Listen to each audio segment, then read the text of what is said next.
예, 여러분 안녕하세요. 2025학년도 경희대학교 모의논술 특강의 약학계 수학 문제풀이 시작하도록 하겠습니다. 예, 오늘 설명드릴 문제는 모두 두 문제고요. 논제 1-1, 그리고 논제 1-2가 되겠습니다. 그래서 각각 제시문과 문제를 설명드리고 그 다음 예시 답안을 설명드리는 방식으로 진행하도록 하겠습니다.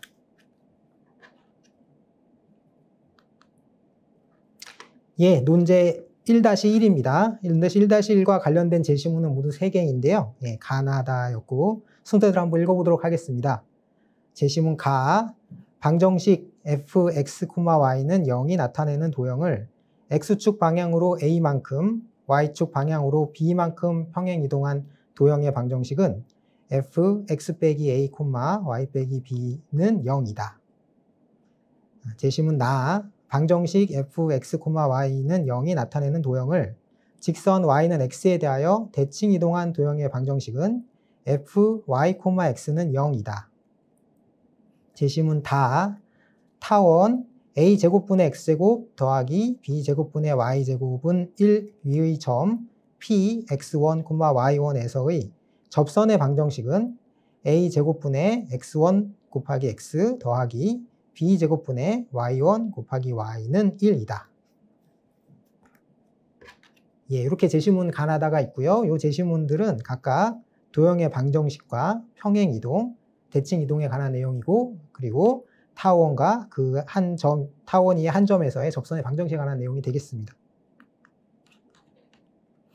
예, 그래서 문제 1-1 문제를 한번 읽어보도록 하겠습니다. 모두 두 문제인데, 첫 번째는 타원 a제곱분의 x제곱 더하기 b제곱분의 y제곱은 1과 직선 y는 mx가 만나는 두 점에서 타원에 접하는 접선을 각각 L1, L2라고 하자. 이때 두 직선 L1과 L2 사이의 거리를 구하고 그 근거를 논술하시오. 10점이 되겠습니다. 두 번째는 U와 V를 의미 아닌 정수라고 하자. 좌표 평면 위에 방정식 9분의 x 빼기 10의 제곱 더하기 16분의 y 빼기 20의 제곱은 1로 주어진 타원 C1을 직선 y는 x에 대하여 대칭 이동한 후 x축 방향으로 u만큼, y축 방향으로 v만큼 평행 이동하여 얻은 타원을 C2라고 하자. 이제 C2를 다시 직선 y는 x에 대하여 대칭 이동한 후 x축의 방향으로 u만큼, y축 방향으로 v만큼 평행 이동하여 얻은 타원을 C3라고 하자. 이때 C3와 C1이 서로 만나게 되는 의미 아닌 정수의 쌍 u, v의 개수를 구하고 그 근거를 논술하시오. 18점 이렇게 되겠습니다. 예, 그래서 논제 1-1의 소문항 1과 2는 모두 타원에 관한 내용이고요. 예, 첫 번째 문제는 이제 타원에 접하는 두 접선 사이의 거리를 묻고 있고, 두 번째 문항은 주어진 타원을 적절히 평행 이동하고 대칭 이동하였을 때 무슨 일이 벌어지는지 파악할 수 있는지를 물어보고 있습니다. 예, 먼저 1번부터 풀이를 보도록 하겠습니다. 예시 답안을 보도록 하겠습니다. 자, 타원과 주어진 직선 y는 mx였죠. 예, 그 교점 중 하나를 x1, y1이라고 하면 다른 교점은 마이너스 x1, 마이너스 y1이 되겠습니다. 예, 왜냐하면 지금 타원의 중심이 원점에 있기 때문에 이 두 교점이 서로 이렇게 대칭 관계에 있게 되겠지요. 예, 그래서 점 x1, y1에서의 접선의 방정식은 다음과 같이 주어지겠습니다. 즉 a제곱분의 x1, x 더하기 b제곱분의 y1, y 빼기 1은 0으로 주어지겠고요. 예, 제시문에 있었죠. 그리고 이 접선과 그 다른 교점 마이너스 x1, 마이너스 1 사이의 거리는 여러분이 잘 알고 계실 점과 직선 사이의 거리 공식을 사용하여 다음과 같이 구할 수 있게 되겠습니다. 분모에 a제곱분의 x1의 제곱 더하기 b제곱분의 y1의 제곱의 제곱근이 분모에 있고, 분자는 절대값에 a제곱분의 x1 곱하기 마이너스 x1 더하기 b제곱분의 y1 곱하기 마이너스 y1 마이너스 1의 절대값이 분자에 있게 되겠습니다. 그래서 점과 직선 사이의 거리의 공식을 사용하면 간단히 이렇게 금세 알 수 있고요. 자, 이 식을 잘 정리를 하면 다음과 같이 분자가 2고 분모가 제곱근의 a 4제곱분의 1 더하기 b 4제곱분의 m제곱 전체 곱하기 x1의 제곱의 제곱근이 분모에 있는 식이 되겠습니다. 여기서 x1은 저희가 교점 중 하나의 좌표였죠. x좌표였죠. 그래서 이제 이 x1을 구하여 이 x1의 제곱 대신에 구해진 x1. 즉 여기서 구한다는 것은 x1을 문항에 주어진 a와 b 그리고 m으로 나타내는 게 되겠습니다. 그렇게 하면 이제 문제가 다 풀리게 될 텐데요. x1의 제곱의 좌표는 여기 그 다음 식에 있는 분모에 있는 b제곱 더하기 m제곱 a제곱 분의 a제곱 곱하기 b제곱이 되겠습니다. 이 x1의 값을 구하는 방법은 어렵지 않지요. 왜냐하면 타원의 방정식에 이 타원 x1, y1이 타원 2위의 점이기 때문에 우리가 다음과 같은 식을 얻게 되고요. 이 식을 x1에 대해서 풀어주면 혹은 x1의 제곱에 대해서 풀어주면 어렵지 않게 이 식을 얻을 수 있겠습니다. 그래서 x1 제곱 대신에 얘를 집어넣고 정리하게 되면 최종적으로 다음과 같은 형태가 되겠고요. 이 형태의 답을 잘 보시면 문항에 처음에 주어졌었던 조건인 a와 b, 그 다음에 m에 관한 식으로 써준다는 걸 알 수 있겠습니다. 이렇게 해서 1번 문항의 풀이는 끝이 났고요. 이제 2번 문항을 볼까요? 2번 문항 예시답안 보기 전에 먼저 2번 문항 다시 한번 보겠습니다. 2번 문항이 뭐였냐면은 C1이라고 하는 타원이 주어져 있었는데 9분의 x-10의 제곱, 그 다음에 16분의 y 빼기 20의 제곱은 1이라고 하는 타원이 있었죠. 걔가 C1이었는데 이 C1을 먼저 y는 x에 대해서 대칭 이동하고 그 다음 x축 방향으로 u, y축 방향으로 v만큼 평행 이동하여 얻은 타원을 C2라고 하겠습니다. 즉 한 번은 y는 x에서 대칭 이동을 먼저 하고 그 후에 x축과 y축 방향으로 각각 u, v만큼 평행 이동을 하는 거예요. 근데 그 작업을 한 번 더 해야죠. 그래서 C2에다가 다시 C2를 y는 x에 대해서 대칭 이동하고 그 다음에 x축 방향으로 u만큼, y축 방향으로 v만큼 평행 이동하여 얻은 타원을 C3라고 하겠습니다. 자, 그럼 이렇게 얻어진 C3와 C1이 언제 서로 만나게 되느냐 하는 문제가 되겠습니다. 그래서 예시답안을 보면 자, 이제 중요한 사실은 C2의 방정식을 구할 수 있어요. C2의 방정식을 어떻게 구하느냐 하면 우리가 C1의 방정식을 알고 있고 C2는 C1을 y는 x라는 직선에서 대칭 이동 한번 하고 그 후에 x축 방향으로 u만큼, y축 방향으로 v만큼 평행 이동하여 얻은 그 곡선이기 때문에 우리가 제시문에 주어진 그 대칭 이동과 평행 이동에 의한 방정식의 변화가 제시문에 있었지요. 그 제시문을 사용하면 9분의 y 빼기 10 빼기 v의 제곱 더하기 16분의 x 빼기 20 빼기 u의 제곱은 1이 C2의 방정식이 됨을 쉽게 알 수 있습니다. 마찬가지 방법으로 한 번 더 하면 마찬가지 작업을 한 번 더 하면 C3의 방정식은 9분의 x 빼기 10 빼기 u 더하기 v의 제곱 더하기 16분의 y 빼기 20 빼기 u 플러스 v의 제곱은 1이 됨을 알 수 있습니다. 결과적으로 어떻게 되느냐면 이렇게 결과적으로 얻게 된 C3의 방정식을 잘 들여다보면 C3가 C1인의 처음에 주어진 타원을 x축 방향으로 u 플러스 v만큼 그다음 y축 방향으로 u 플러스 v만큼 평행 이동하여 얻은 타원임을 알 수 있습니다. 왜냐하면 이 처음에 주어진 C1의 방정식에다 x 대신에 x 빼기 u 플러스 v, y 대신에 y 빼기 u 플러스 v를 집어넣으면 지금 C3의 방정식이 되죠. 그것이 무엇을 의미하냐면 이 C3라고 하는 타원이 C1을 x축 방향으로 u 플러스 v만큼, y축 방향으로 u 플러스 v만큼 평행 이동하여 얻었다라는 것을 의미하게 되겠습니다.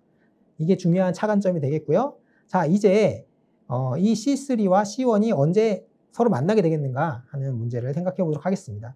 그래서 이 문제는 이 타원의 긴 축, 그리고 짧은 축, 그리고 타원의 중심 이런 것들이 크게 중요하지 않습니다. 왜냐하면 주어진 타원을 모양을 변화시키지 않고 그 다음 평행 이동, x축 방향과 y축 방향으로 같은 크기만큼 평행 이동해서 얻은 새로운 타원이 원래 타원과 언제 만나느냐 하는 질문이기 때문에 장축의 길이, 단축의 길이, 중심 이런 것들이 중요하지 않습니다. 그래서 그냥 일반적으로 우리가 타원 a제곱분의 x제곱 더하기 b제곱분의 y제곱은 1이 주어져 있다고 하고 이 타원이 y는 x와 라는 직선과 1,3원에서 만나는 점을 P라고 하겠습니다. 그럼 P의 좌표는 K, K라고 쓸 수 있을 것이고 이 P의 좌표를 이제 직접 구할 수 있겠지요. 왜냐하면 타원 2의 점이라고 했으니까.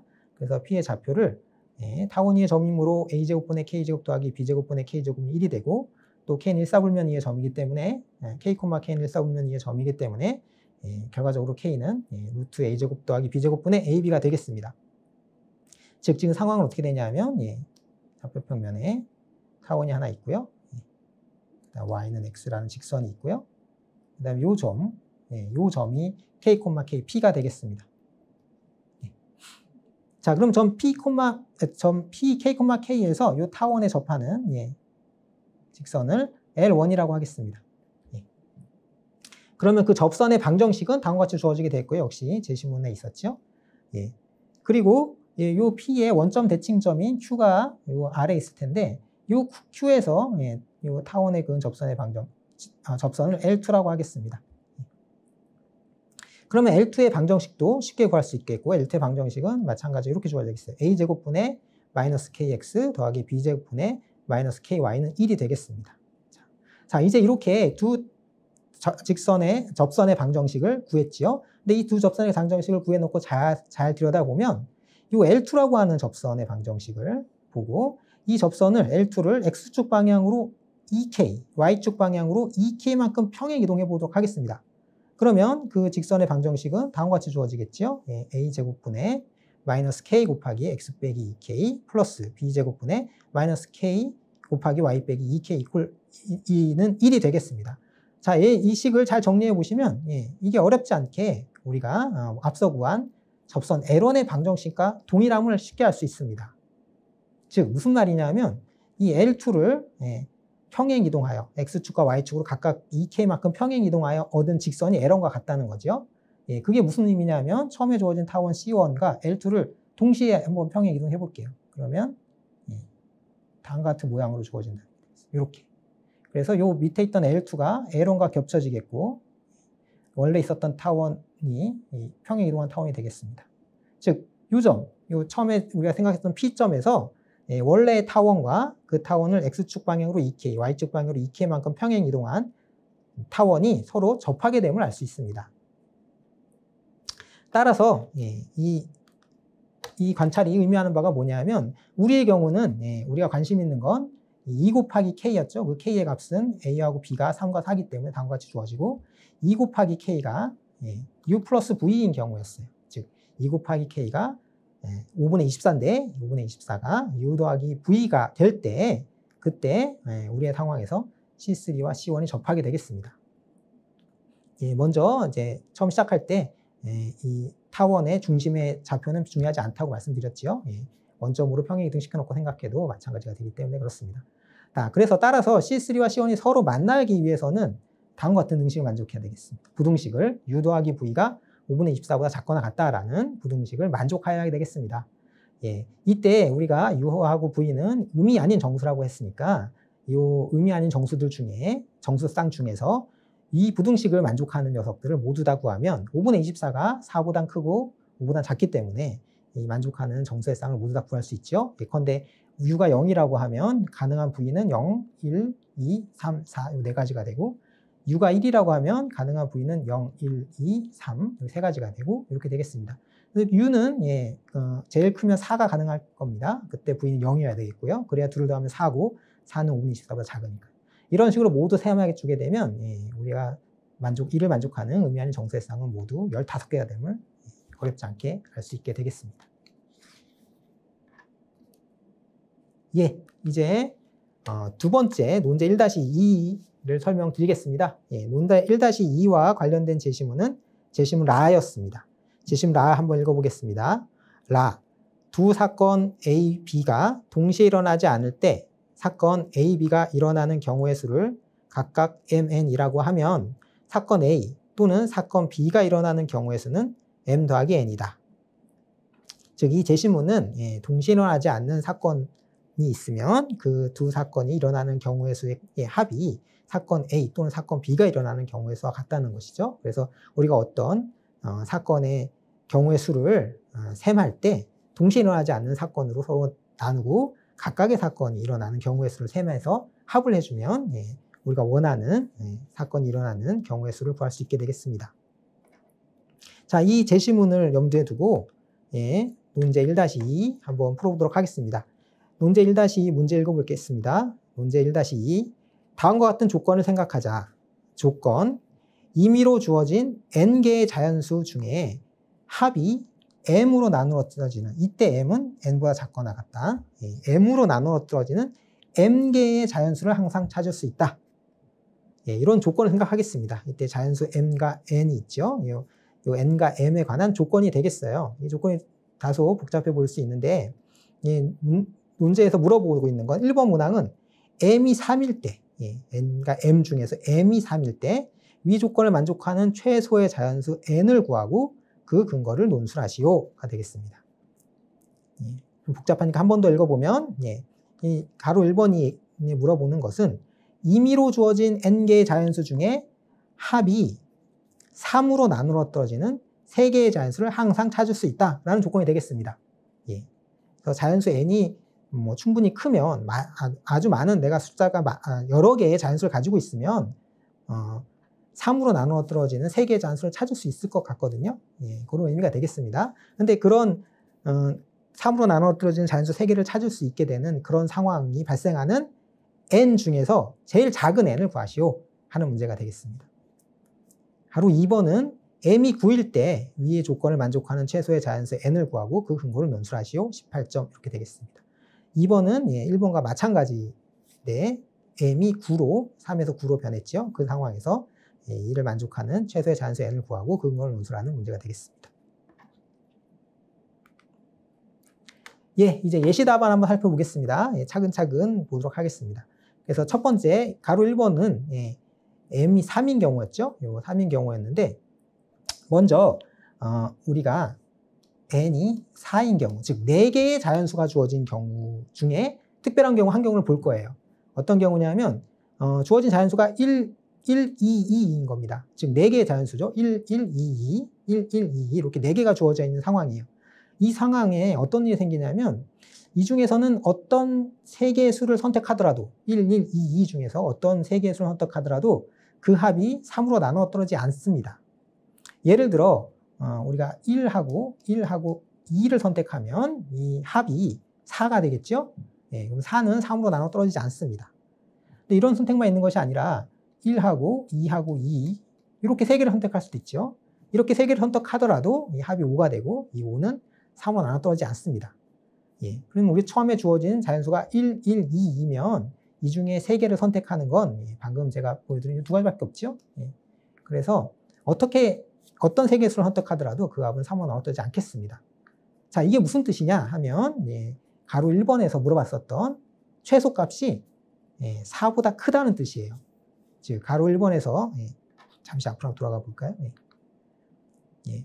가로 1번 문제가 뭐였냐면 임의로 주어진 n개의 자연수 중에 합이 3으로 나눠 떨어지는 3개의 자연수를 항상 찾을 수 있는 그런 n들 중에 제일 작은 애를 구하는 건데, 방금 보인 건 뭐냐면 4개의 자연수 1, 1, 2가 있으면 그 합이 3으로 나눠 어떤 3개의 숫자를 택하더라도 그 합이 3으로 나눠 떨어지지 않았어요. 즉 조건을 만족하지 않는 거죠.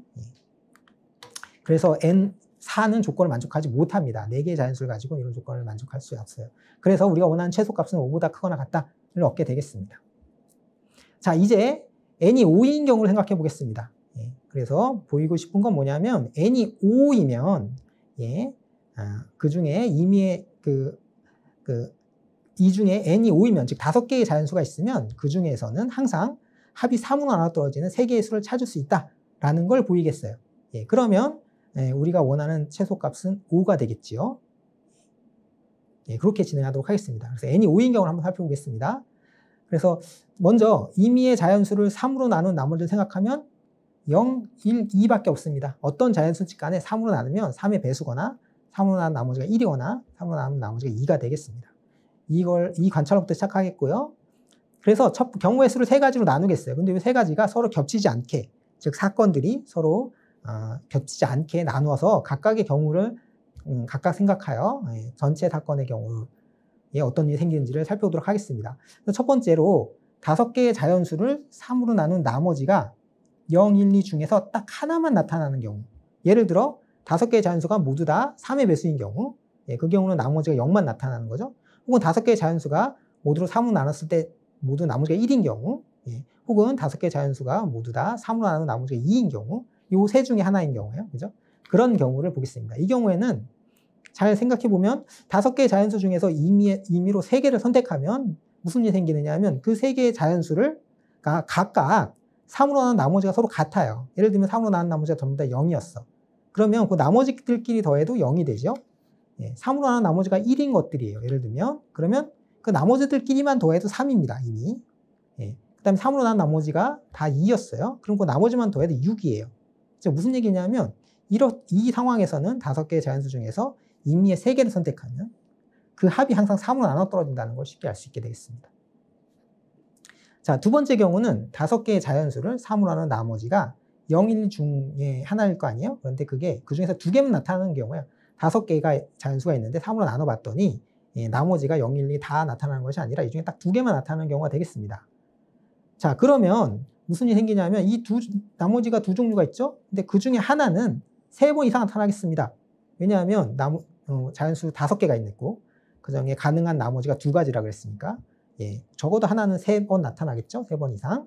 자, 그러면 요 3개를 택해요. 그 중에 3번 이상 나타나니까 그 따라서 이 3개의 수를 택합니다. 그럼 이 3개의 수는 3으로 나눈 나머지가 다 같아요. 그럼 3으로 나눈 나머지가 같은 수 3개를 더하면 3으로 나눠 떨어지죠. 우리가 1번에서 봤던 것과 마찬가지 이유로 3으로 나눠 떨어지겠습니다. 그래서 이 두 번째 경우에는 어떻게 하느냐? 나머지의 종류가 2가지라면 그 중에서 더 많이 나타나는 것, 즉 나머지의 종류가 같은 나머지를 갖는 게 적어도 3번 이상 나타나는 그런 경우가 있거든요. 그 3개를 택하면 되겠어요. 그러면 우리가 그 세 수의 합이 3으로 나눠 떨어진다는 걸 알 수 있겠습니다. 이제 1번, 2번이 아닌 경우는 마지막 경우 3번째 경우가 있고 1번, 2번이 아니라면 어떻게 돼야 되냐면 5개의 자연수를 3으로 나눈 나머지가 0과 1과 2 모두 나타나는 경우 요게 되겠습니다. 즉 5개를 나눈 자연수를 3으로 나눈 나머지는 0, 1, 2 중에 0도 나타날 수 있고 1도 나타나고 2도 나타나는 경우라고 하겠어요. 자, 이럴 때는 어떤 3개의 자연수를 어떤 숫자 3개를 택할 거냐면 이 경우에는 나머지가 0, 1, 2인 3개의 수를 택하겠습니다. 그러면 이 3개의 수의 합은 3으로 나눠 떨어져요. 왜냐하면 나머지가 3으로 나눠 떨어지냐 아니냐만 쳐다보면 될 텐데 그 나머지가 어떻게 돼요? 3으로 나눠 나머지가 0, 1, 2, 3개를 더하면 이미 3이지요. 그렇기 때문에 나머지의 합이 3으로 나눠 떨어지기 때문에 이 세 수의 합도 3으로 나눠 떨어지겠습니다. 자, 결과적으로 n이 5일 때는 즉 5개의 자연수가 있다면 그 중에는 항상 합이 3으로 나눠 떨어지는 3개의 수를 찾을 수 있게 되므로 우리가 원하는 n의 최소값은 5가 되겠습니다. 자, 이제 가로 2번 문제를 생각해 보도록 하겠습니다. 2번 문제는 1번 문제와 마찬가지인데 다만 m이 9로 바뀌었죠. 3에서 9로 바뀐 문제였어요. 이 경우에도 이제 먼저 답은 사실은 17이 되겠어요. 17이 답인데 17이 답인데 이 17이 답이라는 걸 보이기 위해서는 먼저 n이 16일 때 즉 16개인 자연수가 16개가 있는 어떤 상황에서는 이들 중에서 임의로 9개를 선택했을 때 그 합이 9로 나눠 떨어지지 않는 그런 경우가 있습니다. 즉 16개의 자연수가 있는 경우가 있는데 그 경우에 그 중에서 내가 어떻게든 9개를 택하더라도 그 합이 9로 절대로 나눠 떨어지지 않는 그런 16개의 자연수가 있다는 거예요. 그 답은 1이 8개, 2가 8개인 경우가 되겠습니다. 자, 요 경우를 볼게요. 1이 8개고 2가 8개 있다고 하겠습니다. 그러면 이들 중에는 9개를 임의로 선택했을 때 1이 X개가 선택되었다고 하겠습니다. 1이 8개, 2가 8개 있어요. 근데 이 중에 9개를 택할 거예요. 그런데 1이 X개라고 하면 그러면 2는 9 빼기 X개가 있겠죠? 그렇기 때문에 이 9개 수의 합은 X 더하기 2 곱하기 9 빼기 X가 될 거고 18 빼기 X가 되겠습니다. 자, 근데 이 경우에 우리가 X는 1의 개수잖아요. 선택한 1의 개수니까 1의 개수는 많아야 한 개 선택하거나 아니면 선택하지 않거나가 되겠어요. 그렇죠? 만약에 1을 하나 선택하지 않을 수는 없어요. 왜냐하면 2가 8개밖에 없거든요. 2를 모두 택하면 8개고 적어도 1은 한 번은 택해야 될 것이고 1은 원래부터 8개밖에 없기 때문에 제일 많이 택하면 8개 택할 수 있겠습니다. 그래서 X가 1하고 8 사이에 있으니까 18 빼기 X는 X가 1하고 8 사이에 있으면 18 빼기 X는 어떤 경우든지 9로 나눠 떨어지지 않게 되겠죠. 그래서 요 1이 8개, 2가 8개인 이 상황이 우리가 문제 2에서 구하고자 했던 n의 조건을 만족하지 못한 상황이 되겠습니다. n이 16이면 이런 예가 있어요. 자, 그래서 앞서와 마찬가지로 우리의 주장은 n이 17일 때는 항상 합이 9로 나눠 떨어지는 9개의 수를 찾을 수 있다는 걸 보일 거예요. 그래서 최소값이 17이라고 결론 지을 겁니다. 자, 그러면 이제 상황은 어떻게 되느냐 하면 17개의 자연수가 있다고 하자. 이렇게 시작해야겠죠. 그래서 17개의 자연수 중에 9개를 그 17개의 자연수가 어떻게 주어졌든지 간에 항상 9개의 자연수를 찾아서 그 합이 9로 나눠 떨어진다는 경우가 있다는 걸 보이도록 하겠습니다. 자, 이 문제의 핵심은 1번에서 우리가 보였던 내용을 사용하는 거예요. 1번에서 5개의 자연수 중에는 항상 합이 3으로 나눠 떨어지는 3개의 자연수를 찾을 수 있었습니다. 자, 특히 우리가 17개 자연수가 있다고 했잖아요. 그럼 17개 자연수 중에서도 17개는 5보다 크니까, 그죠? 그래서 합이 3으로 나눠 떨어지는 세 자연수 A1, A2, A3라고 할게요. 3개를 찾을 수 있겠지요. 17개 중에서도 합이 3으로 나눠 떨어지는 세 자연수를 찾을 수 있습니다. 그래서 그 세 자연수를 A1, A2, A3라고 하고, 그럼 그것의 합이 3으로 나눠 떨어진다고 했으니까 3 곱하기 K1이라고 쓰겠어요. 어떤 K1이 있어서 이렇게 되겠죠. 자, 그러면 이제 남아있는 건 14개인데 이 14개도 마찬가지로 5개보다 많으니까 이 14개 자연수 중에서도 그 합이 3으로 나눠 떨어지는 세 자연수를 찾을 수 있습니다. 그것을 각각 A4, A5, A6라고 하겠어요. 그러면 그 세 수의 합은 A4 더하기 A5 더하기 A6는 3 곱하기 K제곱 K2가 되겠습니다. 이렇게 3 곱하기 K2라고 쓰겠어요. 얘를 또 반복적으로 하겠어요. 그럼 이제 11개가 남았잖아요. 그 11개 중에서도 3으로 나눠 떨어지는 세 자연수를 찾아서 A7, A8, A9이라고 쓰고 그곳의 합을 3K3라고 쓰겠어요. 또 그 다음에 이제 11개에서 8개 남았죠. 그 중에서도 또 3개를 골라서 이렇게 쓰고 이렇게 하고 이제 마지막으로 5개 남았으니까 5개 중에서 또 3개의 자연수를 찾아서 그 합이 3의 배수인 경우를 생각하겠습니다. 그래서 A13, A14, A15라고 하고 그 합을 3 곱하기 K5라고 하겠어요. 결과적으로 우리가 자연수 15개를 찾았죠. 그 15개가 있어가지고 그 중에 이제 이론 조건을 만족한다는 걸 알 수 있어요. 자, 그리고 나서 자 보세요. 그리고 나서 어떻게 하냐면 마지막으로 우리가 이 세 자연수들을 각각 찾아가지고 그 합이 3 곱하기 K의 어쩌고라고 했잖아요. 그죠? 그래서 그 K1, K2, K3, K5, K5, K1, K2, K3, K4, K5가 있죠. 이 5개의 숫자를 보겠습니다. 그러면 이 5개의 숫자 중에는 1번에 의해서 합이 3으로 나눠 떨어지는 3개의 자연수가 항상 있게 되겠죠. 그래서 편의상 이제 순서를 바꿔서 이게 K1, K2, K3라고 하겠어요. 첫 번째, 두 번째, 세 번째에 그런 3개의 자연수가 나타났다고 하겠어요. 그렇지 않다면 순서를 바꾸면 되기 때문에 편의상 이렇게 생각할 수 있겠습니다. 자, 그러면 어떻게 되느냐? 그러면 우리가 생각할 수 있는 건 다음과 같은 9개 숫자가 되겠어요. A1부터 A9까지 9개의 숫자를 더하면 무슨 일이 생기느냐? 얘가 어떻게 되겠습니까? 얘는 처음에 A1, A2, A3의 합은 3K1이죠. 여기 3K1이 있고, 그 다음 이제 A4, A5, A6는 3K2라고 했죠. 3K2. 그 다음 A7, A8, A9의 합은 3의 K의 3라고 했어요. 그리고 나서 3으로 묶으면 K1, K2, K3가 되겠죠. 그런데 우리가 K1, K2, K3를 어떻게 골랐습니까? 이 K1, K2, K3의 합은 3으로 나눠 떨어진다 그랬죠? 3으로 나눠 떨어져요. 그러니까 결과적으로 K1 더하기 K2 더하기 K3 곱하기 3은 9로 나눠 떨어지겠습니다.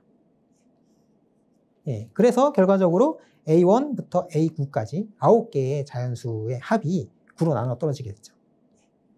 즉 우리가 방금 보인 게 뭐냐면 17개 자연수 중에서는 그 합이 항상 9로 나눠 떨어지는 9개의 수를 항상 찾을 수 있다는 뜻이 되겠어요.